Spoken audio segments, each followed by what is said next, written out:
Bonjour les amis, aujourd'hui c'est l'heure de l'histoire, alors installez-vous confortablement avec votre tasse de thé, votre petit bébé pangolin à câliner, et c'est parti. Après, c'est mignon un bébé pangolin, j'ai un ami d'ailleurs dans un barbecue il y a quelques jours, et il nous a dit qui veut des saucisses de pangolin. Il nous a sorti un sachet plastique où il y avait marqué saucisses de pangolin dessus, mais bon, c'était pas du pangolin au final. Bref, revenons à nos moutons, ou à nos saucisses végé, comme vous voulez. Aujourd'hui, je vais vous raconter une histoire, comme le dit le titre de cette vidéo, je vais vous raconter ce qui m'est arrivé pendant quelques années lorsque je me suis égaré, on va dire, dans la spiritualité, et aussi qu'est-ce que ça a fait comme dommage, on va dire, sur mon cerveau et sur mes émotions pendant que je le vivais.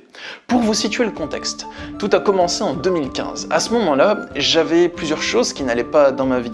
Ça faisait déjà 3 ans que je m'étais évadé du donjon familial toxique dans lequel j'avais vécu jusqu'en 2012. Et pendant ces 3 ans, donc de 2012 à 2015, j'ai trouvé un travail, j'étais en couple, j'avais des amis, j'avais un logement, mais il y avait plusieurs choses qui ne me convenaient pas. Notamment, dans mon couple, je n'étais pas épanoui, et dans mon travail, absolument pas. Je faisais un travail qui n'avait aucun sens pour moi, à part survivre et gagner de l'argent. Je bossais à la CAF, et ensuite, j'ai bossé en tant que téléconseiller pendant 6 mois. Et tous les jours, je répondais à des coups de fil, Crédit Mutuel, CIC Mobile, Stanislas à votre écoute, bonjour.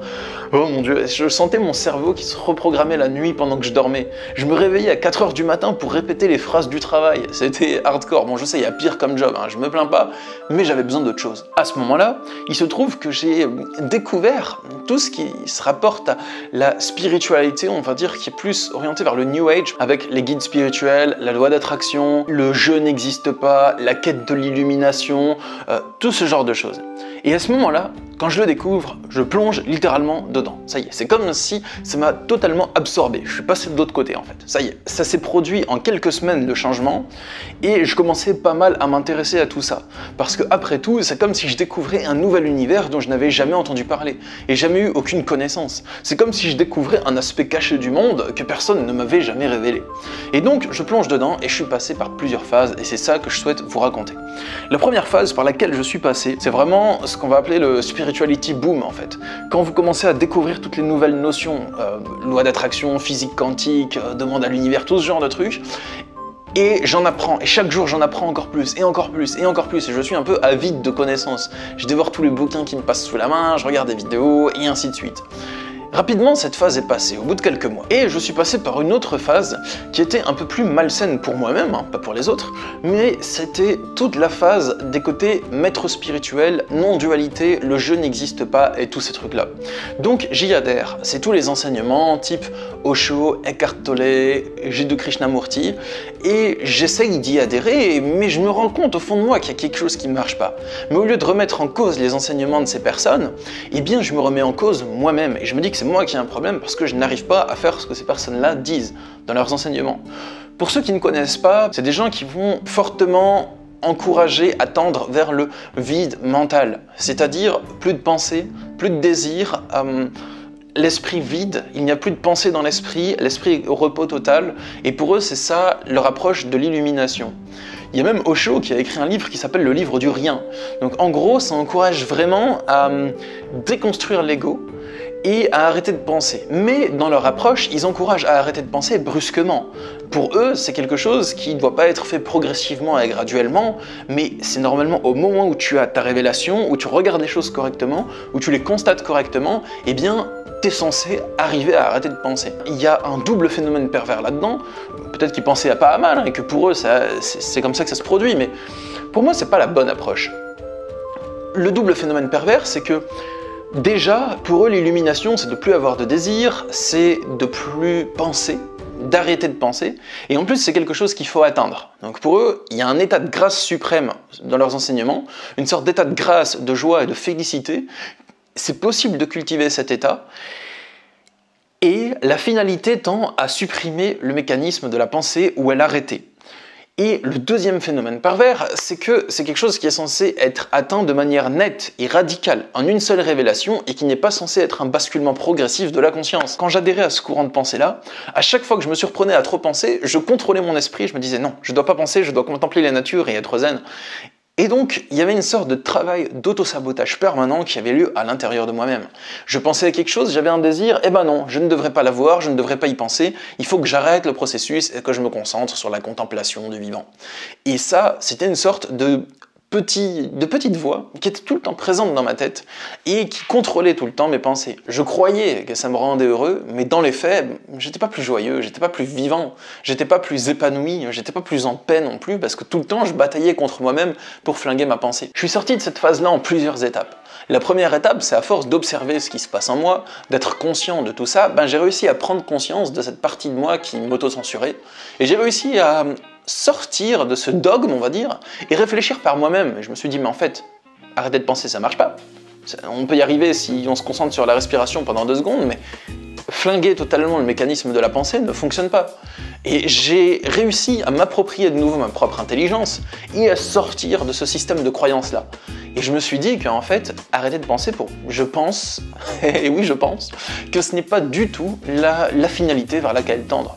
Peut-être se libérer de certaines pensées, peut-être déconstruire certaines pensées parasites, peut-être mettre fin à certains mécanismes de pensée qui provoquent la souffrance, mais pas arrêter de penser en soi.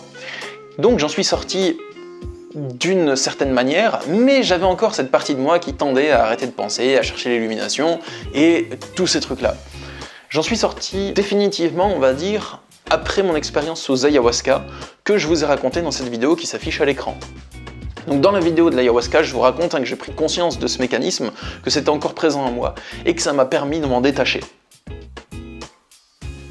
La phase suivante par laquelle je suis passé, c'est celle où je voulais devenir inspirant. Donc j'ai été influencé par tout ce que j'appelle le YouTube Coaching Game, donc ça je vous en parle dans une vidéo précédente, et aussi par tout ce qu'on va appeler la Instagram Dream Life, donc c'est la vie de rêve des Instagrammeurs, donc ils doivent s'y reprendre à 200 fois pour prendre une photo, où ils ont l'air naturel dessus, et ils vendent ça comme si c'était leur vie quotidienne, alors qu'en fait ils vont dans des spots précis pour prendre leurs photos et ainsi de suite. Et du coup, je trouve qu'il y a un côté assez pervers là-dedans, parce qu'on vous montre pas l'envers du décor et on vous fait croire que ces personnes-là, sur Instagram, les influenceurs célèbres qui ont plein d'abonnés, qui font des photos inspirantes et tout, ils vous font croire que c'est ça leur vie. Alors qu'en fait, leur vie, c'est pas ça. Leur vie, c'est aller dans des spots, prendre des photos, cultiver leur corps, être parfait pour les photos. Ça a une forme de quelque chose de cool aussi. Mais il y a quand même un aspect mensonger derrière, c'est pas ça qu'on vous vend en fait. Et ça pousse plein de personnes qui suivent ces influenceurs à croire qu'ils sont pas parfaits parce qu'ils n'ont pas la même vie que ces personnes-là et on croit qu'on est défaillant, qu'on doit être corrigé et ainsi de suite. Je suis aussi un peu passé par cette phase-là où j'essayais d'être inspirant, donc j'avais une vision précise en tête de ce que c'était que être inspirant et j'essayais d'adhérer à cette vision et de me conformer à cette vision. Mais ça ne fonctionnait pas parce que ce n'est pas ma réelle nature, donc ça me faisait du mal. Et ça ne m'a pas rendu heureux, ça ne m'a pas apporté de réussite supplémentaire dans mes projets professionnels et heureusement que ça ne m'a pas apporté de réussite supplémentaire. Au début, je ne comprenais pas pourquoi. Je maudissais le sort parce que mes projets ne marchaient pas comme je le voulais. Mais heureusement, parce que ça m'a poussé justement à travailler sur moi, à buter contre un mur invisible et à me remettre en question. Et ça m'a poussé à retrouver qui j'étais vraiment et à retrouver ma réelle nature. Et aujourd'hui, à force de me remettre en question, d'observer ce qui se passe en moi, à force de côtoyer mes amis et de passer du temps avec mes proches qui sont, on va dire, dans leur délire, mais dans le bon sens, parce qu'ils sont eux-mêmes, ils sont simples, ils sont authentiques, et dans le bon sens encore une fois. Et ça m'a permis vraiment de me reconnecter aux choses importantes et de reconnecter avec ma réelle nature en fait, et avec qui je suis vraiment, sans toute cette bulle de spiritualité que j'ai traversée pendant tout ce temps.